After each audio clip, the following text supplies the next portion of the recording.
తెలుగు సాహితీ ప్రియులకు నా హృదయపూర్వక నమస్కారాలు. నా పేరు కంబం సిద్ధారెడ్డి. వీడియోని వీక్షించే ముందు నాదొక విన్నపము. మీరు ఈ వీడియోని లైక్ చేయండి, షేర్ చేయండి.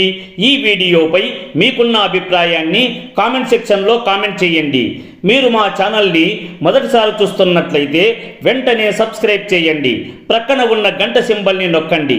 తద్వారా మేము చేసే కొత్త వీడియోలు మీకు నోటిఫికేషన్ రూపంలో రావడం జరుగుతుంది. ఈ వీడియోలో నేను అల్లసాని పెద్దనచే రచించబడిన మనుచరిత్ర ప్రబంధములోని ప్రథమాశ్వాసములోని పద్యాలను మీకు వివరించబోతున్నాను. ఉదయాచలేంద్రంబు మొదల యౌవని కుమారతకు క్రౌంచాచల రాజమయ్యే నా వాడపతి సెకందర సింధురాధ్యక్షులరిగా పులెవ్వాని కరతరాసి కా పంచగౌడ దాత్రీపదం బెవ్వాని కసివారుగా ఏగునట్టి బయలు సకల యాచక జనాశాపూర్తికెవ్వాని గణభుజాదండంబు కల్పశాకి ప్రబల రాజాదిరాజా వీర ప్రతాప రాజ పరమేశ బిరుద విభ్రాజి ఎవ్వడట్టి శ్రీకృష్ణరాయ వీరాగ్రగణ్యుడొక్కనాడు కుతూహలంబు పతిల్లా కుమారస్వామి క్రౌంచ పర్వతాన్ని చీల్చివేసినట్లుగా శ్రీకృష్ణదేవరాయలు కూడా మొదటగా ఉదయగిరి దుర్గాన్ని స్వాధీనపరుచుకున్నాడు. నావాడపతి వంటి ఎందరో రాజులు తమకు తామై వచ్చి పన్నులు చెల్లించే విధంగా చేశాడు. హిందూస్థాన్ రాజులు పరిపాలించే పంచగౌడ దేశ భూమినంతా తనకు విహార స్థలంగా చేసుకున్నాడు. యాచించిన వారు కోరినవన్నీ ఒక కల్పవృక్షంలాగా ఇచ్చివేస్తూ రాజాదిరాజా వీరప్రతాప రాజ పరమేశ మొదలైన బిరుదములను పొంది రాజ్యాన్ని పరిపాలిస్తూ ఉండగా ఒక దినం కోరికతో ఇందీవరంబులా ఎనయు క్రాల్గన్నులా శరదిందు ముకులు చామరములిడగా పనిన సూనుకనాద బాదరాయన సూత్రపకి విద్వాంసులు పన్యసింప పార్శ్వభూమి అబీరు బట కదంబ కరాల హేతిచ్చటాచాయలిరులు కొనగా సామంత బండనోద్దామ మాణిక్యాంసు మండలం బొలసి ఈ రెండకాయా మూరు రాయర గండ పెండారమణి మరీచిరించోలి కలయనావృతములగుచూ అంకపాలి నటద్దు కూలాంచలములు చిత్రమాంజిష్ట విభ్రమ శ్రీ వహింప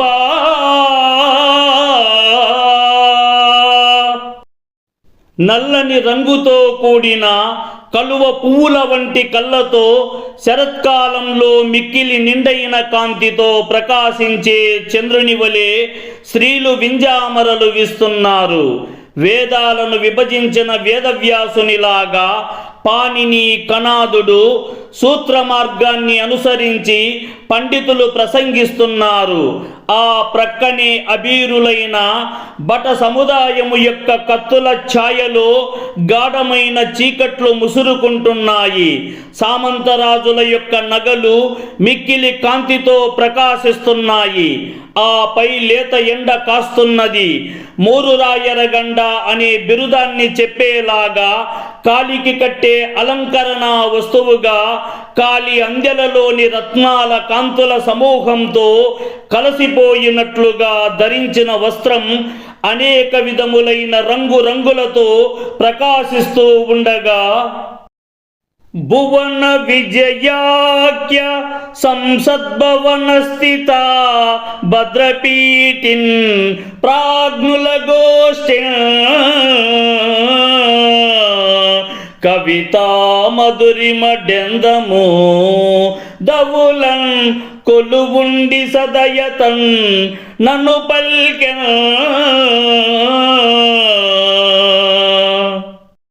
భువన విజయంగా పేరుగాంచిన ఆ నిండు సభలో గొప్పదైనట్టి సింహాసనం మీద కూర్చొని ఉన్న శ్రీకృష్ణదేవరాయలు విద్వాంసుల యొక్క మనోహరమైన మధురమైన కవితాధారలు తన హృదయానికి తాకగా అల్లసాని పెద్దన కవితో ఇలా అన్నాడు: సప్త సంతానములలోన్ ప్రశస్తి కాంచి కిలము కాకుండునది దాత్రిన్ కృతియ కాన కృతి రచింపుము మాకు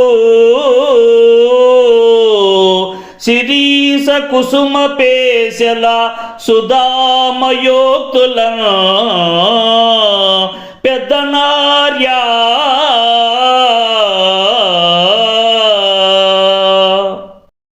ఓ అల్లసాని పెద్దన కవివర్య, ఈ ధరణి మీద అంతటా వ్యాప్తి చెందినది, సప్త సంతానాలలో ప్రసిద్ధికెక్కినది, ఎప్పటికీ నశించిపోనిది ఒక్క కావ్యం మాత్రమే.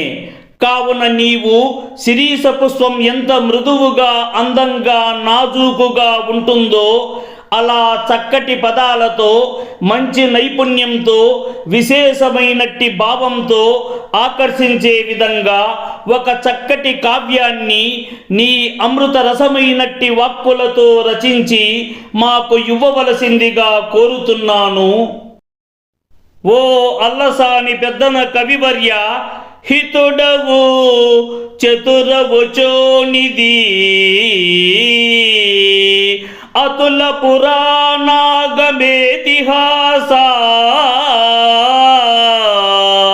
కదార్థ స్మృతియుతుడా ఆంధ్ర కవితా పితామహుడా వ్యవరీడు పేర్కొన నీకున్.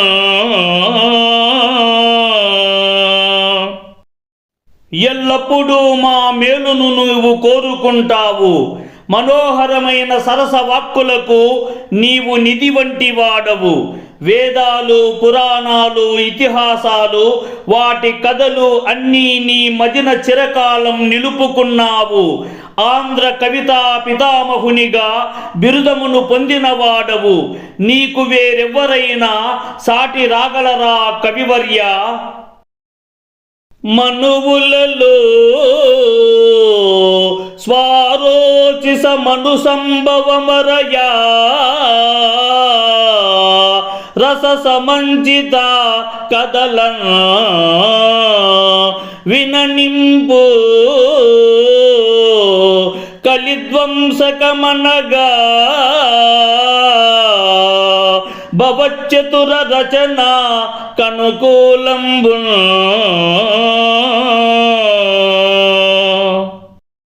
ఓ పుణ్యాత్ముడా, మనుష్య జాతి పరిపాలకులైన స్వయంభువ మనువు మొదలగు వారిలో స్వారోచిస మనువు పుట్టుకను సంబంధించిన కథ వినుటకు ఎంతో రసవత్తరంగా ఆసక్తిగానూ ఉంటుంది. అది శృంగారాది రసములతో అలరారే కథల్లో ఒకటి. కలికాలపు దోషములను దూరం చేస్తుంది. నీ అమృతమయమైన సరస రచనకు ఈ కథ తగినట్టిది కవివర్య. కావున మార్కండేయ పురాణోక్త ప్రకారంబునం చెప్పుమని కర్పూర తాంబూలంబు పెట్టినం పట్టి మహాప్రసాదంబని మోదంబున మహాప్రబంధ నిబంధనంబునకు ప్రారంభించితి. నే తత్కథానాయక రత్నంబగు అమ్మహీనాదు వంశావతారం పెట్టిదనినా. కావున మార్కండేయ పురాణంలో చెప్పబడిన విధంగా చెప్పుమని కర్పూర తాంబూలాన్ని ఇచ్చిన వెంటనే దానిని మహాప్రసాదంబుగా భావించి ఆనందంతో ఆ మహాకావ్యాన్ని రచించేందుకు సంసిద్ధమయ్యాను. ఆ కావ్యానికి నాథుడైన శ్రీకృష్ణదేవరాయల యొక్క జన్మ వృత్తాంతము, ఆయన వంశము ఎలాంటివంటే, కలశపాదో రాసి గర్భవీచిమ తల్లి, కడుపార యౌవాని కన్న తల్లి, అనలాక్సు గణ జట వనవాటికెవ్వాడు, వన్నెవెట్టు అనార్తవంపు పువ్వు, సకల దైవత బుభుక్షా పూర్తికెవ్వాడు, పుట్టువామని లేని మెట్ట పంట, కటికి చీకటి తిండి కరములా గిలిగింత, ఎవ్వాడు తొగ కన్య నవ్వజేయు, అతడు ఒకడొందు మధుకైట బారి మరది, కలల నెలవగువాడు చుక్కలకు రేడు, మిసిమి పరసీమ వలరాజు మేనమామ, వేవెలుంగుల దొరజోడు రేవెలుంగు. పాల సముద్రపు మధ్య భాగమున ఉండే ఆ గొప్పదైన కెరటం ఎవరికైతే కన్న తల్లియో, అగ్నిని తన నేత్రాన కలిగి ఉన్న శివుడి జటాజూటంలో ఋతువులకు సంబంధం లేని పుష్పము, ఆ జటాజూటానికి అందం కలిగించిన వాడు, దేవతలందరి ఆర్తిని తీర్చేటటువంటి ఏ మాత్రము మార్పులు లేని ఒక మెట్ట పంట వంటి వాడు, ఎవడో చీకటి అనే అంధకారాన్ని తిండిగా కలిగినటువంటి వాడు, తన యొక్క చల్లనైనటువంటి తన కిరణాల చేత కలువ పువ్వులని ఎవడైతే వికసింపజేస్తాడో, ఎవరైతే శ్రీ మహావిష్ణువుకు భావమరుదో అనగా లక్ష్మీ సోదరుడో, ఎవరైతే కలలకు స్థానమైన వాడో, స్వచ్ఛమైన కాంతికి నిలయమైన వాడో, మన్మధుడికి మేనమామో, సూర్యుని 1000 కిరణాలకు జోడి అయిన వాడు, రాత్రికి వెలుగు అయిన అట్టివాడే చంద్రుడు. ఆ సుదాదాము విభవ మహాంబురాసి, కుబ్బు మీరంగా నందనుడుదయమయ్యే, వేద వేదాంగా శాస్త్రార్థ విశద వాసనాత, దిశనా దురందరుండైనా బుధుడు.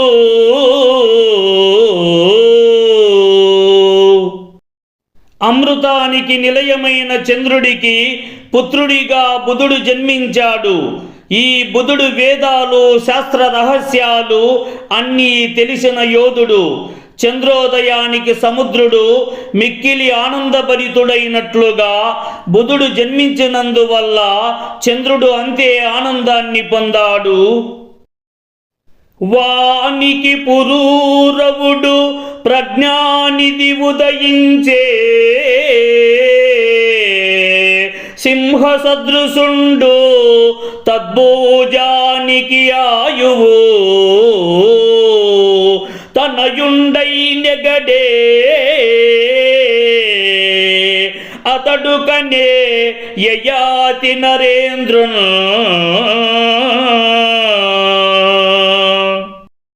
బుధునికి కూడా మంచి ప్రజ్ఞావంతుడు, సింహ పరాక్రమమైన వాడు అయిన పురూరవుడు జన్మించాడు. ఆ పురూరవుడికి ఆయువు అనే పేరు గల కుమారుడు జన్మించాడు. ఆయువుకు యయాతి జన్మించాడు. అతనికి యదుతుర్వసులను సుతులుద్భవమంది రహిత సూదనులు, కళాన్వితమతులు, వారిలో విస్తృత కీర్తి వహించ తుర్వసుడు గుణనిధి అయి.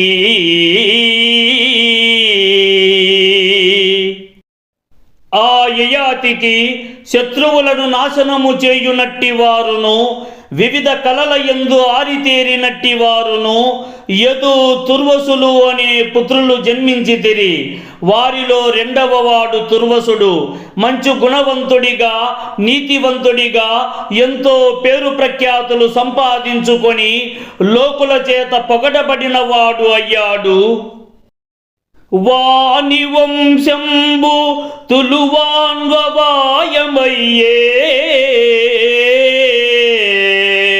అందున్ పెక్కండ్రు నృపులు దయంబునుంది.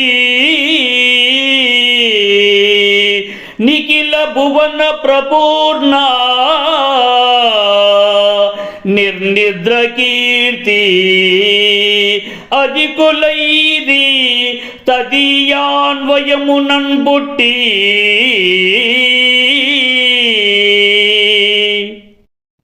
అలా ఆ తుర్వసుని వంశం తులువ వంశంగా పేరుగాంచినది. ఈ వంశంలో ఎందరో గొప్ప గొప్ప రాజులు జన్మించారు. ఈ వంశమునందు జన్మించిన రాజులందరూ సమస్తమైన అన్ని లోకాలలో పేరు గడించడమే గాక యావత్ ప్రజలందరి చేత కొనియాడబడినారు. గనుడై తిమ్మక్షితీశాగ్రణీ శటకమట గ్రావ సంగాత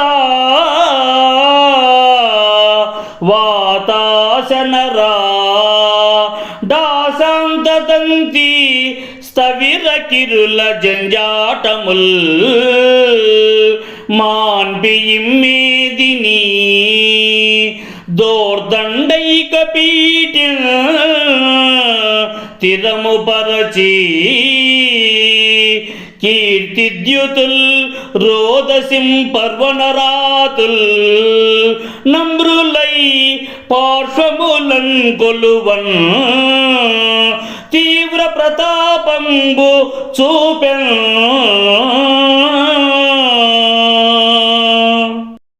తులువ వంశంలో తిమ్మరాజు జన్మించాడు.